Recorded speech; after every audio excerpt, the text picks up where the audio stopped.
ရဲလဲအလကားပဲလေဒီနဲ့ဒီနေရာမှာဘယ်သူမှရှိမနေစေရဘူးဟုဆိုကအမာရွတ်နှုလူကတနတ်မောင်းကိုတင်လိုက်၏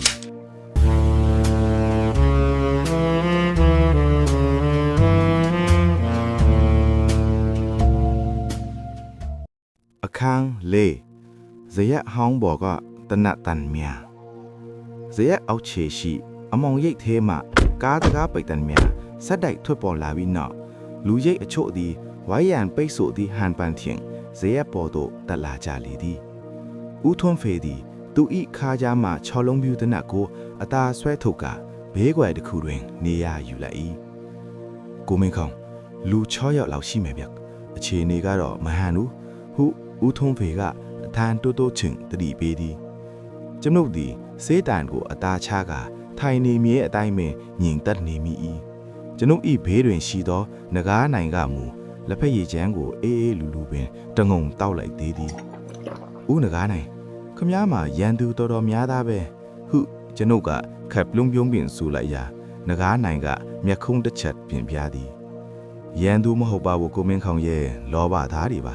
သူတို့ကဒီရွှေစေးတန်ထဲမှာဟွက်ထားအမြေပုံကိုလိုချင်နေကြတာထိုစဉ်ဇရပေါ်သူလူ3ယောက်တက်လာသည်ရှေ့ဆုံးမှတက်လာသူမှအရက်မြင့်မြင့်အသားညိုညိုနှင့်မျက်လာတွင်အမာရွတ်တစ်ခုပါရှိသောသူဖြစ်၏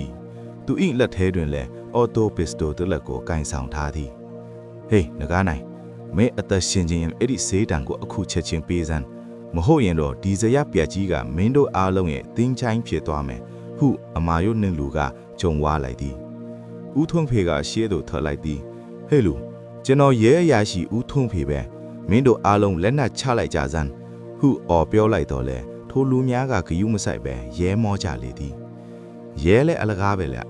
ဒီနဲ့ဒီနေရာမှာဘယ်သူမှရှိမနေစေရဘူးဟုဆိုကအမာရွတ်နှုလူကတနတ်မောင်းကိုတင်လိုက်သည်ကျွန်ုပ်ဒီထိုအချိန်တွင်မှအေးဆေးစွာပင်စကားပြောလိုက်သည်နေပါဦးမိတ်ဆွေတို့ခမရတို့လိုချင်တာကရွှေစေးတန်တဲကမြေပုံမဟုတ်လားအဲ့ဒီမြေပုံကအခုဦးနဂါးနိုင်စီမှာမရှိတော့ဘူးဗျအားလုံးငြိမ်သက်သွားကြသည်အမာရွတ်နှုကမျက်မှောင်းကျုပ်ကဘာပြောတယ်ဦးနဂါးနိုင်မှအဲ့ဒီစေးတန်ကိုကျွန်တော်စီအိုက်ထားပြီးဗျ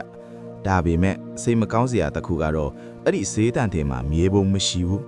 မြေပုံကနဂါးရုပ်အောက်ကလျှို့ရှက်ချက်ကိုတိမှပေါ်လာတာဗျခမရတို့အတင်းအထမလူယူရင်တော့အဲ့ဒီလျှို့ရှက်ချက်ကပျက်စီးသွားလိမ့်မယ်ဟုကျွန်ုပ်ကပရိယာဖြင့်ပြောလိုက်သည်ထိုသူများတွေဝေသွားတော့ခဏချင်းမှပင်နဂါးနိုင်ကသူဤလက်ထဲတွင်ကင်ထောက်သောလက်ဖက်ရည်ပန်းကန်ကိုအမာရွတ်နှင်လူမှမျက်နှာတက်တက်တို့လှမ်းပစ်လိုက်လေတော့သည်ဒိုင်တနတ်တန်းနှစ်ချက်ဆက်တိုက်ထွက်ပေါ်လာတော့လေဦးထွန်းဖေဤတနတ်ချက်ကပို၍မြန်ဆန်လာသည်